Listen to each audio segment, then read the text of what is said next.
Hello and welcome to this product webinar by WebEngage. My name is Avantika Pandey. I'm the Senior Content Marketer at WebEngage and the moderator for today's webinar. Before we get started, here are a few housekeeping topics. First, you'll be on the listen-only mode. Second, we'll be recording this session and this recording will be made available to you in a couple of days. Third, we'll have a Q&A session at the end of the webinar. If you have any query during the session, you can put your questions in the comment box below and we'll address them later.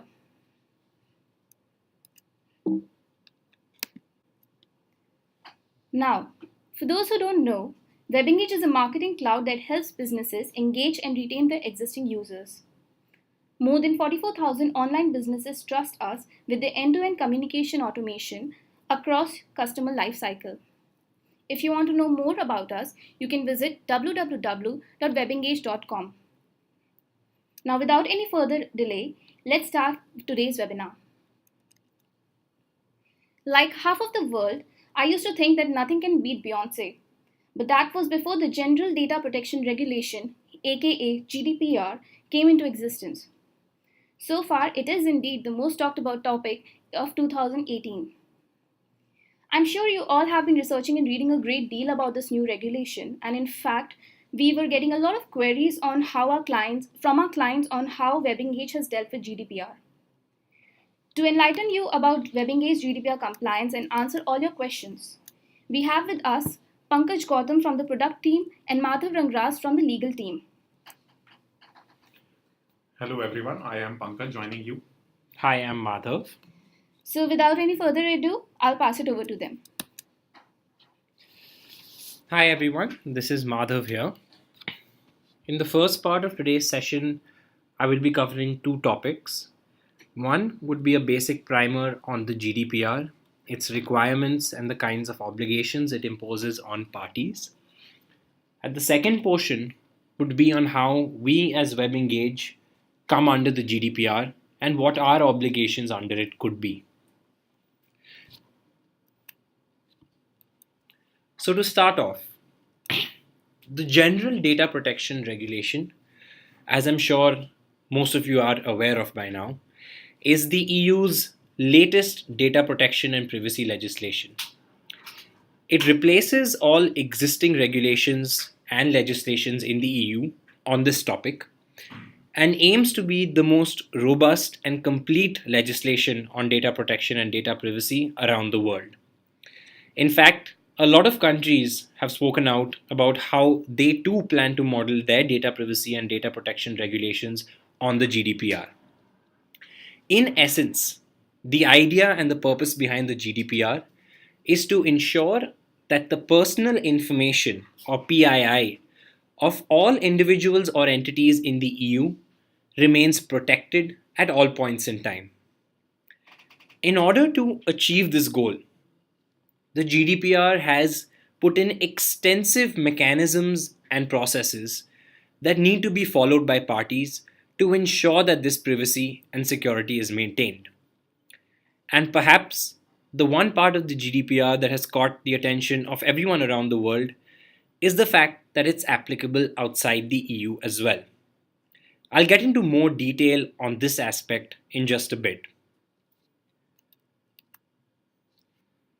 Before we get into what the concepts and obligations under the GDPR are, it's important to first understand some of the key terminology that has been used repeatedly through the regulation. I will be using these terminologies as well as I go on to explain the regulations and its obligations in the forthcoming slides. The first such term that you should know about is personal data, which, to put simply, is any data or information relating to an individual or an entity that helps you identify and pinpoint exactly who we're talking about. So this could be your name, your age, your email ID, your sex, your salary, or any other fact or information pertaining to you that helps someone identify you. Under the GDPR, any person whose personal data has been collected or is being stored is referred to as a data subject.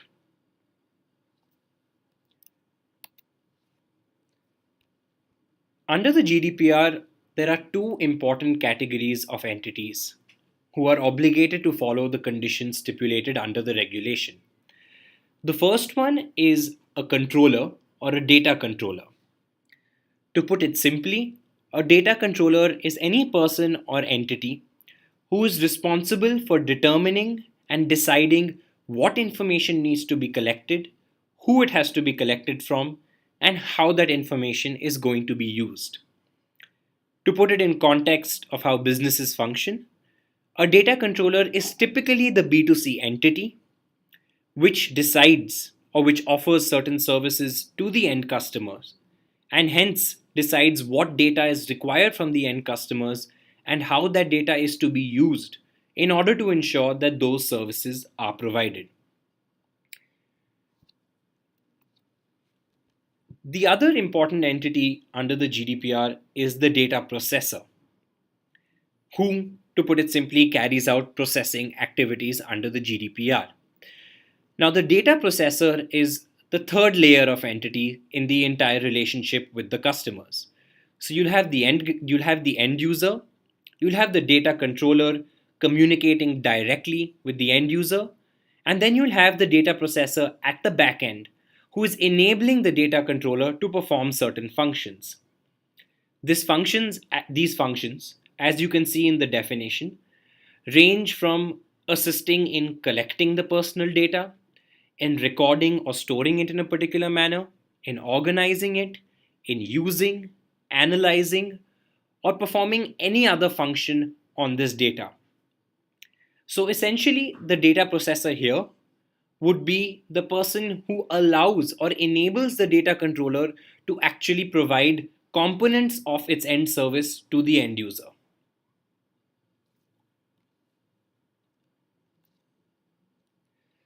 Having understood that, I'll go back to one of the previous points, the idea that the GDPR is applicable outside the EU as well. Essentially, the GDPR mandates that if any personal information regarding a person staying in the EU or of an EU resident is being collected or used at any point in time, then the data controller and the data processors involved in collecting or processing that information will all be liable under the GDPR and will all have to adhere to its requirements. To give you an example, if you're an Indian entity and you engage directly with certain end users located in the EU, you're a data controller and you are obligated to adhere to the requirements under the GDPR. At the same time, if you're an Indian entity helping another entity in the EU engage with its end users, perhaps by providing them with data analytics services, then here too you would fall under the category of a data processor and would once again be obligated to follow the requirements of the GDPR. So what exactly are these requirements under the GDPR? Well, in order to achieve its goal of protecting the data and the privacy of all residents of the EU, there are certain important principles and obligations that the GDPR has laid down. At the very start, it's important to understand that under the GDPR, the data subject, the person whose information is being collected and processed, is the most important stakeholder. The entire regulation has been designed in order to ensure that these people are protected and that they have sufficient rights and safeguards to ensure that their interests remain protected at all points in time. One of the most important safeguards that are built into the GDPR is the fact that there has to be complete disclosure from the data controller and the data processor to the data subjects at all points in time. This disclosure is with respect to informing the data subjects with respect to what information is being collected from them, why the information is being collected, how it's being used, how long you're going to be holding the information for, whether you're sharing it with a third party. If you are, why you're sharing it with the third party and how the third party is going to use it, and so on and so forth. Essentially, the disclosure is meant to ensure that a data subject is at all points in time aware of exactly what information is being collected from him or her and exactly how that information is being treated. Also, unlike a lot of existing maybe a terms of service and a privacy policy that companies tend to have on their website, a lot of the documents tend to throw in a lot of legal jargon, things that perhaps as a layman or as an end user, you might find difficult to understand. The GDPR addresses this by mandating that while making these disclosures to the data subjects, one must ensure that it's in a legible and easily understandable format, such that any layman reading those documents should be able to understand exactly what is being stated there. The second important requirement under the GDPR is with respect to obtaining the explicit consent or the active consent of a data subject before actually carrying out the processing activities on their PII. An example of explicit consent could perhaps be a click to accept method. The idea here is to ensure that you have a way of recording that the data subject has actively agreed to the terms of service and the privacy policy through some action or the other. Simply stating, for example, the fact that if they continue using your services, they will be assumed to be accepting your terms of service and privacy policy is not enough under the GDPR. You have to take their active consent, and there has to be some way of demonstrating that. Next, the GDPR ensures that the data subjects at all points in time have complete control and rights over all PII related to them that a data controller or a data processor may be collecting. These rights and control range from deleting, altering, modifying, exporting, or restricting that data in any way that the data subject desires to do so. My colleague Pankaj will talk to you about this in greater detail, and specifically with reference to how we at WebEngage are ensuring that data subjects can actually exercise these rights. Next, the GDPR requires that all companies that fall under it have an extremely robust and world-class data security infrastructure. Additionally, this infrastructure needs to be monitored and evaluated at all points in time and at regular intervals, along with the provision of ensuring that if any gaps are identified or if anything needs to be altered, then the changes are made immediately to ensure that data security isn't compromised at any given point in time. Moving on, the GDPR also requires that as a data controller or a data processor, you ensure that you inform the data subjects at any given time if there is a breach in any of your systems. For example, if as a data controller or a data processor, you have detected that someone may have hacked into or breached your data systems and has compromised or stolen any of the data, then the data subject has a right to know about it within a period of 72 hours from the time that you find out about it. Additionally, you need to provide the data subjects with complete information with respect to what information has been taken, how it has been compromised, and what steps you, as the party that has been breached, is going to take to ensure that this doesn't happen again in the future, or to ensure that you are actually recovering the data that has been stolen. Finally, in order to allow the data subjects to actually exercise all of the rights given to it under the GDPR, the regulation has made the provision for the appointment of a data protection officer. To put it simply, a data protection officer is meant to be a single point of contact in your entity, whether you're a data controller or a data processor. One person in your organization who is responsible for receiving and processing all of the requests and queries that you might receive from data subjects. If, for example, a data subject approaches you to exercise his or her right to delete all of their data, the data protection officer is the one that they should approach first. It is then the data protection officer's responsibility to ensure that this request is actually adhered to.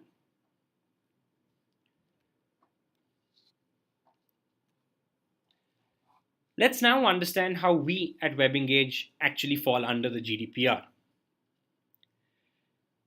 As many of you may be aware, we have two levels of interaction. At one level, we interact directly with our customers, other businesses and companies located all around the world. For these customers, we are the data controllers with respect to the information that we take pertaining to our own customers. We also have a second layer of interaction, which is with the end users of our customers. This is an indirect interaction, and in this situation, we function as the data processors. Because here, we're performing certain functions on your end user's data on the basis of the instructions that you have given us. Hence, we are both data controllers and data processors. And we have put in place processes and mechanisms to ensure that we meet our obligations under both categories. Moving forward, for the purposes of this webinar, we will be focusing on the aspect where we get classified as data processors and how we help our customers actually ensure that they can fulfill all of their obligations to their end users. To put it simply, in the situation that we're talking about, our customer is the data controller, we are their data processors, and we have put in place certain processes to ensure that we help you stay compliant with the GDPR. Well, thank you, Madhav. I will take this forward. I am Pankaj. I will take this forward ahead and explain you how WebEngage helps you as a data processor to comply with GDPR.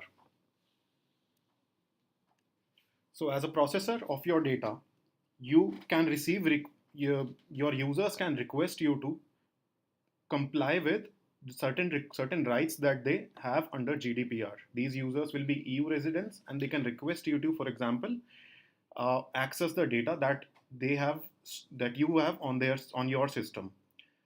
They'll put up a request with you, and you eventually, as a data controller, will request WebEngage to delete the data from WebEngage's system as well, because WebEngage in this case is a processor of that data.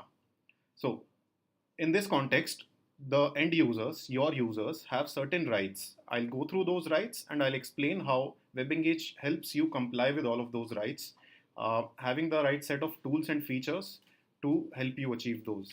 The first is the right of access by the data subject. So your end user, the end user might request you to access their data, to export their data and give it to them. We have a REST API which you can call to export all of the stored data into the system, into the WebEngage system for that user.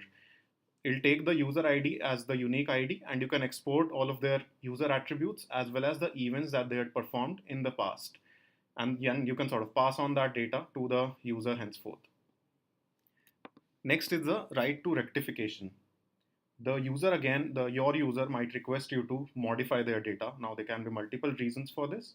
The data might be incorrect. The user might not want such a data to be there on your systems, on WebEngage systems. The reasons can be multiple, but they can, for example, ask you to rectify their data. We have an API for that as well. You can either call those APIs using WebEngage SDKs, the website SDK, the Android or the iOS SDK, or you can call an API as well to modify a particular user's data. You can modify any of the stored user attributes in the WebEngage system using these APIs. Next is the right to erasure. GDPR says that end users have the right for their data to be erased. Now, you can request whatever data sitting on WebEngage about that user to be deleted. We provide you with an API which allows you to do that. Again, this API also takes the user ID as a unique identifier for the user, and it deletes all of the user attributes and their past events from WebEngage system. Note that you have to use this API very cautiously because this is a non-reversible procedure. Once the data is completely deleted, it cannot be reverted. The user becomes essentially anonymous. If that user in future, for example, logs in again, it'll be a completely new profile from henceforth. While we are discussing these rights, also note that any GDPR request that you place can also be cancelled within a certain amount of time. There's a buffer period of 7 days during which you can cancel a particular request if you've raised it by mistake. Moving forth, the next right is the right to restriction of processing. So the end user might say that they don't want to receive messages from you and the messages sent from WebEngage from you. They might say that they don't want their user profile to be enriched or modified. They might say that they don't want to be identified with any particular user attributes, any particular criteria that you might have defined in a particular segment. So we provide you with a restriction API for that, and you can call this API, which will essentially do these three things which are listed over here. One is it will not send that user any communication after you call this API for that user. The user's profile will not be modified, will not be enriched. Their attributes, for example, cannot be changed. The user will not enter or exit any segment after you call this API. The next right is the right to data portability. The users might request, one, to export their data, and two, to be able to use that data at some place else, for example on a different service or on a different product. That right allows them to be able to export the data again, and you can call the export API as we discussed previously, and you can use that data, export that first, and use that in some other system or in some other service, and then go ahead with complying with this right. The next is the right to object. The user can request you to opt them out from all of the marketing that you are doing. They can also request you to restrict the processing of their data, and we have the correct APIs to adhere with all of these things. The first is to unsubscribe user from all of his engagement channels. You can do this either through using the WebEngage SDK, any of the three SDKs, or using the REST API. This is the same as the user method we discussed previously. The other is you can restrict processing of user data if they object to that as well. You can call the restrict processing API as discussed previously as well, and you can follow on with that request using this API. The last right are the rights related to automated decision making and profiling. In some cases, you might be using the user data in such a way that you are calculating automated profiles or making certain decisions using whatever data that you have about the user actions or their profiles. Now, the automated profiling or the decisions that you're making might have legal ramifications for these end users. WebEngage does not do any of these automated calculations, any of these automated profiling, but if you are doing them at your end, you need to make sure that you are complying with the legalities of whatever the ramifications for these end users that you are making. So if you're using WebEngage in such a way that you may choose to in future delete the user's profile if you want to adhere to this certain request.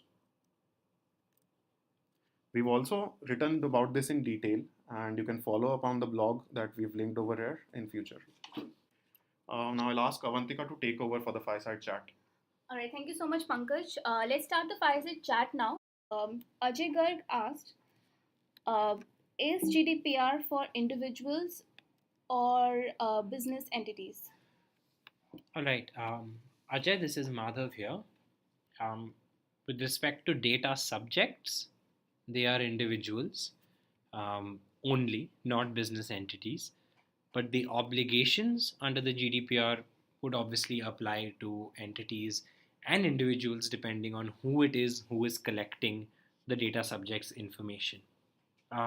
When I referenced entities earlier, what I meant, for example, WebEngage is a data controller for the people that we engage with. So let's say I'm engaging with company X. I would have the details of, for example, their CEO or their point of contact for me and his or her email ID and phone number as well.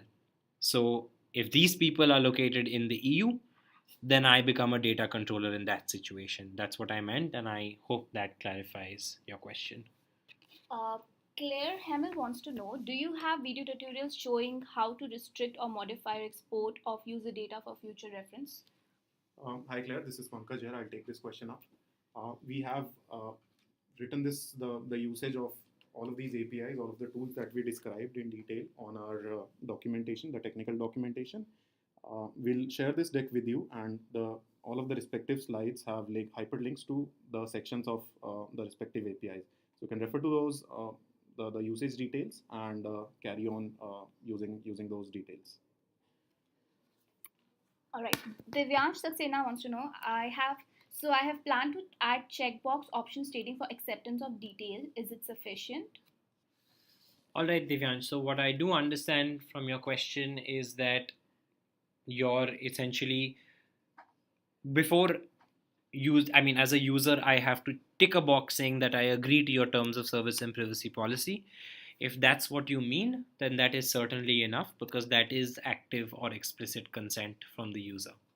But while saying that, Divyansh, your terms of service and privacy policy also have to be compliant with GDPR, which has a lot of clauses in which say that it has to be human readable, it has to be as less legalese as possible, it has to be, for example, it has to adhere to a certain format and be specific and not very broad.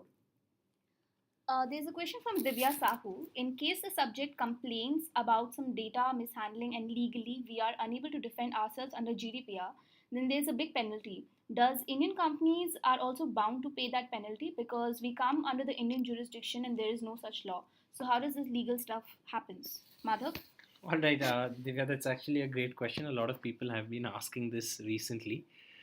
Well, yes, to put it simply in one line, yes, as an Indian company, you do also have to pay the penalty. To explain it to you briefly, how it happens legally is the European regulator will file the case in Europe itself against the Indian company. If the court in Europe passes a law or passes, sorry, a judgment against the Indian company ordering you to pay a certain penalty, then the regulator can actually come to an Indian court asking an Indian court to order you to adhere to that penalty if you don't pay it up by yourself to begin with. So, yes, you are very much covered under the GDPR, and there are ways for entities in other countries to ensure that they actually get you or hold you true to your word in terms of paying the penalty. So there's another question from Divyansh asking, and so analytics, and you agree to this by continuing to browse the site. How Google Analytics also work as data processor and have GDPR compliance? Um, Divyansh, what I understand from this question is, I'm sure Google is GDPR compliant. I'm not too sure what you mean by this, but um, to explain to you, as WebEngage, we are data processors, but we use multiple third party service providers ourselves as well to provide our services to our customers. Um, Now, in the process of doing this, what happens is that multiple levels of data processors get created. So we would be level one. Anyone that we use for the purposes of helping us or providing our services would be the next level of data processors. And it would be our obligation to sort of take an undertaking from everyone that whose services we are using, um, an undertaking stating that they too are GDPR compliant. So yes, and as far as Google is concerned, I think they are anyway GDPR compliant. So adding to that, you only as a data controller or as a entity which who's collecting users' data, you yourself, it is your liability to make sure that you only work with companies, entities who are themselves GDPR compliant. So as for example, a B2C company, you will have to ensure that Google Analytics and WebEngage both are GDPR compliant if you're using the services of both of them. It's your liability in the end. All right, there are more questions from Divya. After GDPR, should we again take permission from all our users to send communication in future? And does GDPR depends encryption of data at the backend? Does WebEngage encrypted the personal information on servers of database or during the transit? All right, I'll take the first question, Divya. With respect to taking the permission of your users, as a best practice, yes, it makes sense. I mean, I'm sure all of you have received a clutter of emails over the last couple of weeks in your inbox saying that different people have updated their terms of service and their privacy policy. And that email typically also says that we are now GDPR compliant and always gives you an option in that email explicitly stating that if you want to continue, if you have an issue with any of our terms of service and privacy policy, then please unsubscribe immediately. So perhaps a refresher email to all your existing consumers or your existing users saying that you are GDPR compliant and telling them to unsubscribe if they don't agree to your terms seems like the way to go. I'll take up the other question that you posted, Debya.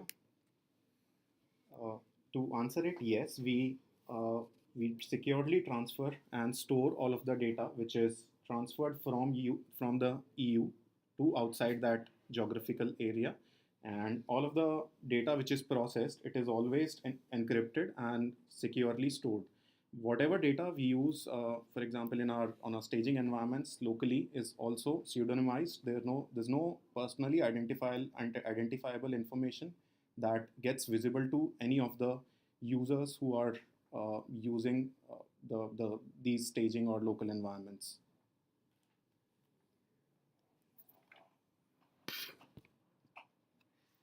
There's a question from Ankit Patel. Does GDPR consider data theft? What would be a penalty? All right. So, Ankit, essentially, as a data controller or a data processor, your obligation is to ensure that data theft does not happen. Now, if theft does in fact take place, and the European regulator finds that you as a data controller or data processor have not maintained the necessary data security infrastructure, then you could be liable. Now, under the GDPR, the penalties are very, very steep. And for a breach of any of your obligations under the GDPR, there is a penalty of up to 20 million euros. Now, having said that, if you as an entity have maintained the best and world class data security infrastructure, but there is a hacker or there is someone else who's able to breach it, even though you've adhered to the GDPR standards, they're able to breach your systems and steal some of the data. Now, depending on the discretion of the courts in the EU, you may not be held liable. But again, I would like to stress it depends on their discretion and on their sort of decision on whether you have successfully managed to still adhere to the GDPR's requirements or not.